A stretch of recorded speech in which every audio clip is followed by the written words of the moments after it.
बिस्मिल्लाहिर्रहमानिर्रहीम। Welcome to my channel study room. Exercise 11A question number 9 हम कर रहे थे। इसका क्वेश्चन नंबर 9 का पार्ट ए और बी तो मैंने आप लोगों को अपनी लास्ट वीडियो में करा दिया, और अब मैं आप लोगों को इसी क्वेश्चन नंबर 9 का पार्ट सी और डी कराऊंगी। साथ में बताती चलूँ कि जो बुक मैं फॉलो कर रही हूँ वो है Oxford 7th edition new syllabus mathematics book 1 है। तो अब करते हैं इसका पार्ट सी। अच्छा, इन्होंने हमसे क्या कहा है? इन्होंने कहा है कि given that A B is parallel to C D. Line A B है, ये देखें, ये इसका पार्ट सी है, ये लाइन है ए बी। ये किसके पैरेलल है? लाइन सी डी के। ये है सी डी लाइन। अब इन्होंने कहा है find the values of the unknowns in each of the following figures. अब ये जो फिगर है पार्ट सी की, इसमें इन्होंने ये दो लाइंस हैं ए बी, और ये किसके पैरेलल है? लाइन सी डी के। इधर इन्होंने ये भी दिखाया है हमें, ये जो इस फिगर है इसमें इन्होंने ये बी सी, ये बी सी से कनेक्ट हो रहा है, और फिर एक पॉइंट है ई, इसी लाइन सी डी पर ई है, एफ है, और ये दोनों पॉइंट्स बी से आ रहे हैं। जो एंगल्स बन रहे हैं वो जो लाइन ए बी है वहाँ से लेकर इस लाइन तक जो है ये जी एंगल बन रहा है, फिर इधर 2E है और ये ई एंगल है। इधर एक बात इन्होंने बताई है कि ये वाली साइड जो है बी ई और ई सी, ये दोनों साइड्स जो हैं ये इक्वल हैं। अच्छा, इधर ये है एंगल जो बन रहा है, ये एफ डिग्री है, और इधर ये एक एक्सटीरियर एंगल 120 डिग्री। अब जो अननोन्स हैं वो कौन कौन से हैं? ये ई है और एफ है और जी, ये तीनों एंगल्स जो हैं ये अननोन्स हैं। हमें ई एफ और जी की तीनों की वैल्यूज मालूम करनी है। तो करते हैं इसको।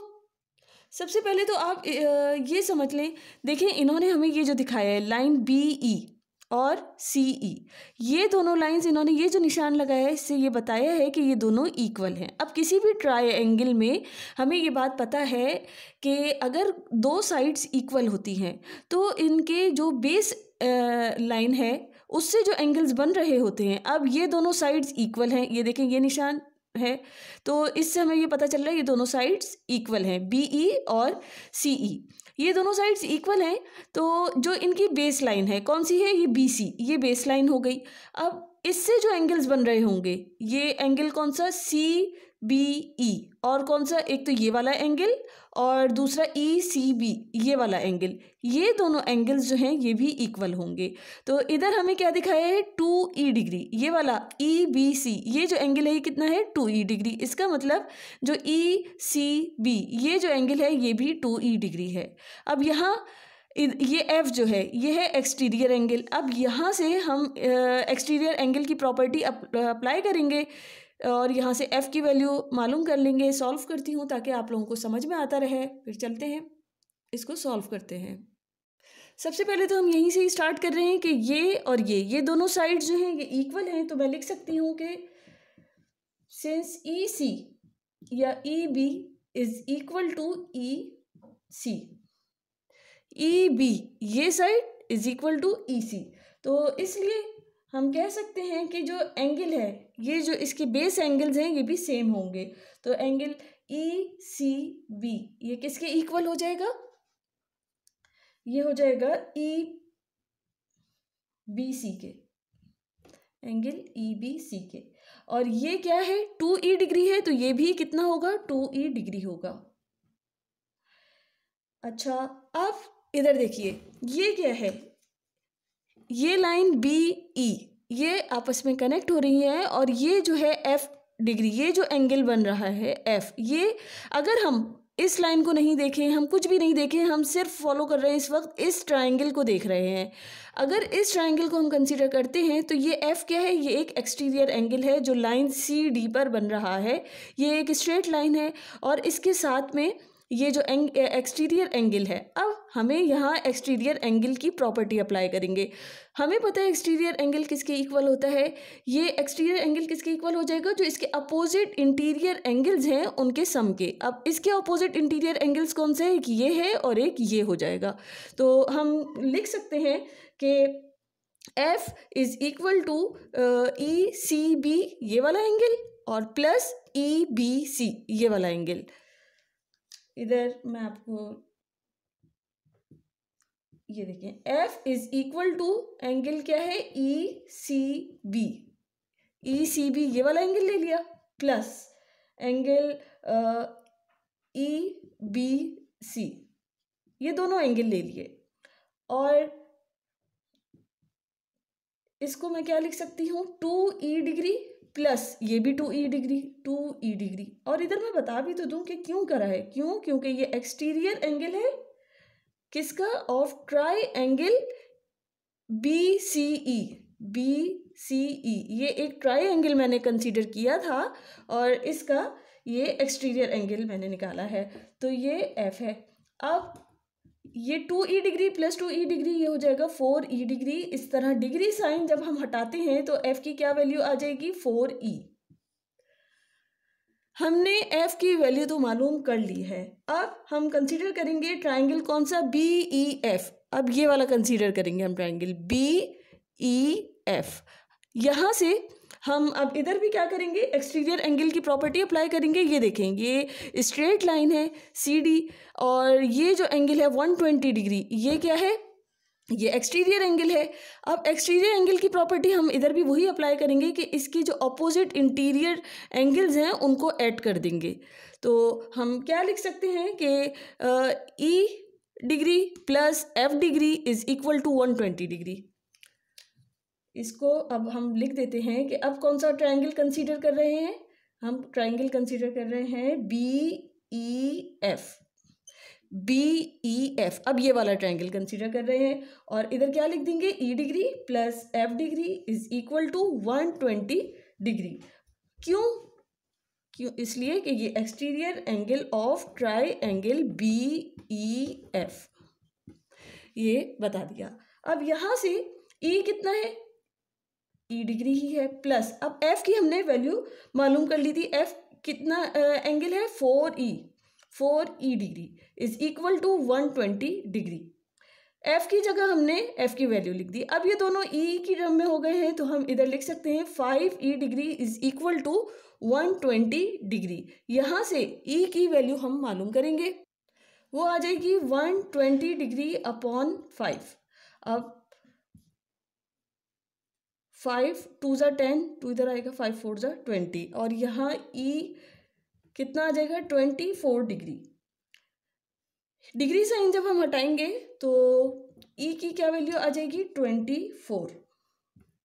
अब हमने E की वैल्यू भी मालूम कर ली, F की मालूम कर ली, अब हमें G की वैल्यू मालूम करनी है।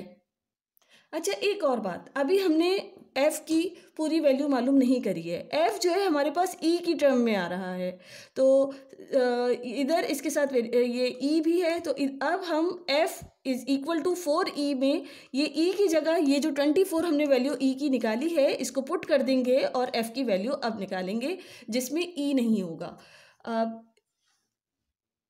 इसको हम इस तरह लिख सकते हैं कि F डिग्री हमें क्या पता था कि वो उसकी वैल्यू आई थी 4E डिग्री। अब F degree is equal to 4 into 24, क्योंकि E की वैल्यू हमने 24 निकाल ली है। अब F की क्या वैल्यू आ जाएगी 96 डिग्री, 4 इंटू 24 96 डिग्री। और डिग्री साइन अगर मैं हटाती हूँ तो F की वैल्यू मेरे पास आ जाएगी 96। अब हमारे पास E और F दोनों आ चुके हैं, अब G की वैल्यू मालूम करते हैं। अच्छा, G की वैल्यू के लिए हमें ये बात पता है कि जब दो पैरेलल लाइंस होती हैं, जैसे यहाँ AB है और CD, ये दोनों लाइंस जो हैं ये पैरेलल हैं। अब इसको आप इस तरह समझ लें, ये देखिए अगर ये एक लाइन है और ये एक लाइन है, अगर ये इधर एक ट्रांसवर्सल है जो कि इन दोनों लाइंस को कट कर रहा है, तो हमें ये बात पता है ये दोनों लाइंस, जैसे ये AB है और ये CD है, ये मैं आपको समझाने के लिए कर रही हूँ। अच्छा, अब जो यहाँ से लेके इस वाली लाइन से लेके इस ट्रांसवर्सल तक का ये जो एंगल है और इस वाली से लेके साइड अपोजिट हो, अब अपोजिट साइड पे है ये दोनों एंगल्स ऑल्टरनेट एंगल्स हैं और ये दोनों एक दूसरे के इक्वल होंगे। बिल्कुल यही कंडीशन अब हम यहाँ पे अप्लाई कर रहे हैं G को मालूम करने के लिए। लाइन AB और CD दोनों पैरेलल हैं। अब इस लाइन से लेके यहाँ से लेके इस ट्रांसवर्सल तक का जो एंगल है ये किसके इक्वल हो जाएगा, ये यहाँ से लेके ये इस एंगल के इक्वल हो जाएगा। तो क्यों? क्योंकि ये ऑल्टरनेट एंगल्स हैं, ये वाली लाइन इस वाली लाइन के पैरेलल है और ये दोनों जो हैं ये ऑल्टरनेट एंगल्स हैं। और इन ऑल्टरनेट एंगल्स को हमें पता है कि दोनों एक दूसरे के इक्वल होते हैं। इस तरह हम यहाँ से जी की वैल्यू मालूम कर लेंगे। अच्छा, अब इस तरह मैंने जो आपको समझाया इस तरह हम जी की वैल्यू मालूम करेंगे। अब हम इधर क्या लिख सकते हैं कि angle A B E, angle A B E ये किसके इक्वल है? Angle D E B, D E B ये वाला जो एंगल है और ये एंगल ये इस दोनों इक्वल हैं। क्यों है? इधर मैंने बता दिया कि ये ऑल्टरनेट एंगल्स हैं जब लाइन ए बी पैरेलल है लाइन सी डी के। सही। अब क्या करेंगे, यहाँ पर ये वही वैल्यू लिख देंगे जी ई। अच्छा, ये यहाँ से लेके यहाँ तक पूरा है, ये दोनों इक्वल हैं, तो जी प्लस 2e, जी डिग्री प्लस 2e डिग्री ये किसके इक्वल हो जाएगा? ये f डिग्री के इक्वल हो जाएगा। हमने e और f की वैल्यूज़ मालूम करी हुई हैं, तो हम वैल्यूज़ पुट कर देंगे 2 और e कितना था 24 इज इक्वल टू f हमारे पास 96 डिग्री था। अच्छा, यहाँ g डिग्री प्लस 2 4 ज़ा 8 2 2 ज़ा 4 इज इक्वल टू 96 डिग्री और g की वैल्यू मैंने मालूम करी, 48 को 96 के पास भेज देंगे और ये माइनस हो जाएगा और g हमारे पास आ रहा है 48 डिग्री। डिग्री साइन हम हटा देंगे तो g की वैल्यू है 48। E F G तीनों की वैल्यूज हमने मालूम कर ली हैं। अब करते हैं इसका पार्ट डी। अच्छा, ये जो है आपकी ही बुक का क्वेश्चन नंबर 9 का पार्ट डी की ये फिगर है। अच्छा, इसमें भी वही बात है कि लाइन ए बी जो है ये किसके पैरेलल है? लाइन सी डी के। ये दोनों लाइंस जो हैं ये पैरेलल हैं।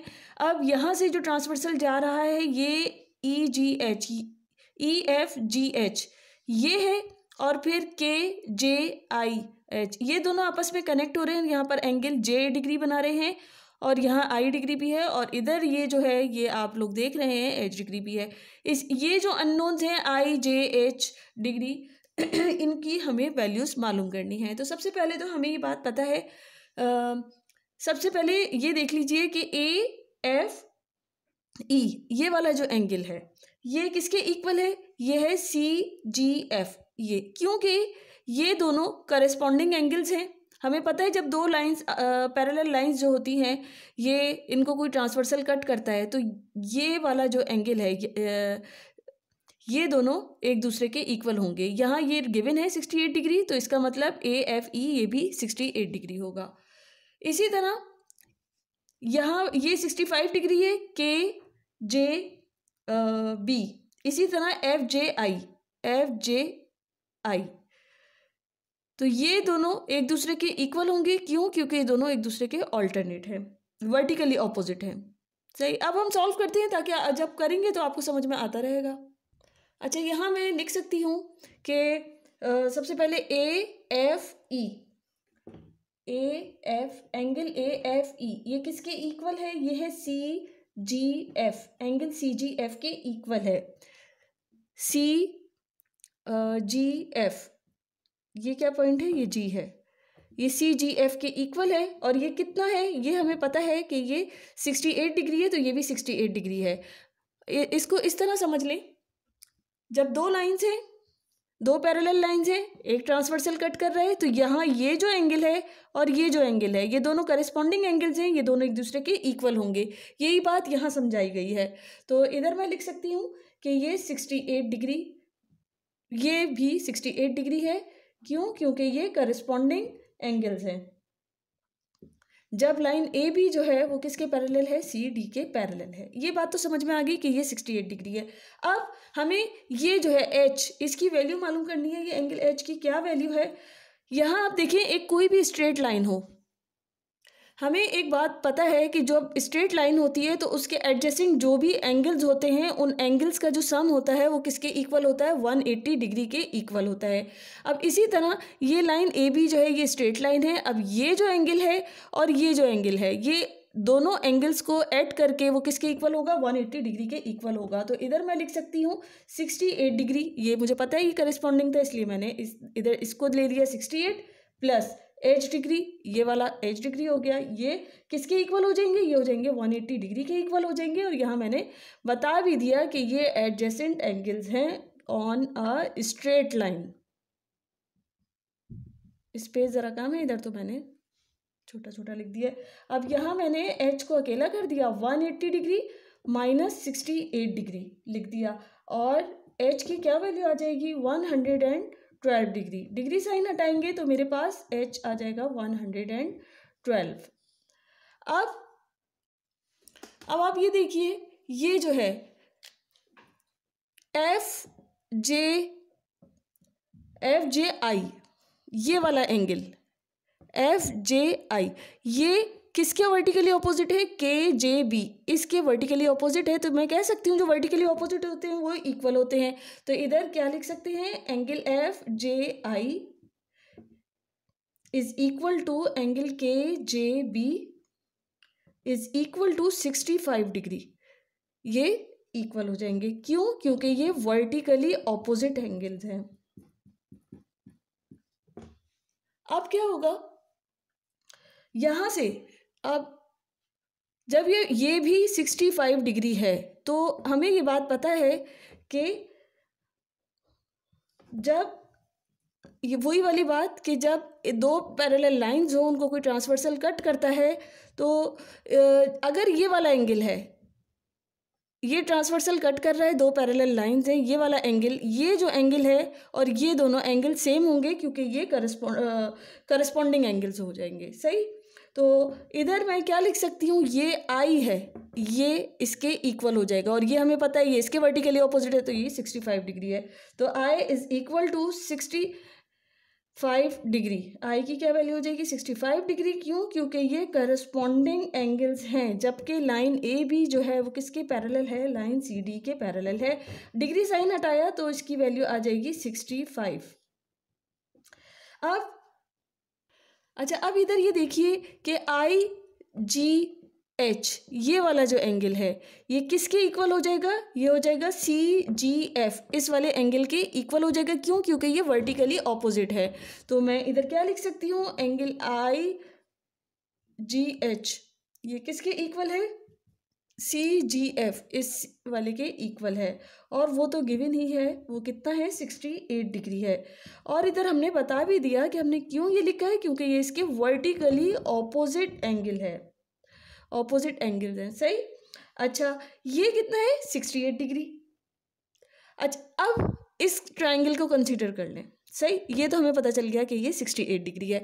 तो इसको हमने, इस ट्रायंगल को देख रहे हैं, ये जो है जी एच आई, ये वाला ट्रायंगल हम कंसीडर करेंगे। हमें ट्रायंगल की प्रॉपर्टी क्या पता है कि एंगल्स जो होते हैं उसके इंटीरियर जो एंगल्स होते हैं उनका जो सम होता है वो किसके इक्वल होता है, 180 डिग्री के इक्वल होता है। तो एक ये एंगल हो गया, ये 68 डिग्री है, प्लस आई प्लस जे, इन तीनों एंगल्स को हमने ऐड कर दिया, वो किसके इक्वल हो जाएगा, 180 डिग्री के। तो इधर मैं क्या लिख सकती हूँ, 68 degree plus J degree plus आई डिग्री है 65 डिग्री, ये किसके इक्वल हैं, ये है 180 डिग्री के इक्वल हैं। क्यों, क्योंकि ये angle sum of try angle G H I, अब हमने ये वाला कंसीडर किया था ट्रायंगल। अब यहाँ से मैं वैल्यूज पुट करती हूँ, 68 degree plus J degree plus I की क्या वैल्यू है, 65 degree. 65 degree is equal to 180 degree. यहाँ हमने जे को अकेला कर दिया और बाकी सब वैल्यूज़ इधर ले गए 180 के पास, तो ये माइनस हो जाएगा, 180 degree minus 68 degree minus 65 degree, और ये हमें क्या वैल्यू मिलेगी, 47 डिग्री। डिग्री साइन जब हम हटाएंगे तो हमारे पास जे की क्या वैल्यू आ जाएगी, जे की वैल्यू आ जाएगी 47। हमें अननोन वैल्यूज़ मालूम करनी थी, और आई जे जी एच भी मालूम कर लिया हमने, आई भी और जे भी, तीनों वैल्यूज़ हमने मालूम कर ली हैं। और मुझे उम्मीद है आप लोगों को बहुत अच्छी तरह समझ में आ गया होगा। और फिर भी कोई कन्फ्यूजन है तो आप लोग मुझसे पूछ सकते हो। मेरे चैनल को लाइक करना, शेयर करना और सब्सक्राइब करना बिल्कुल नहीं भूलें। Thank you.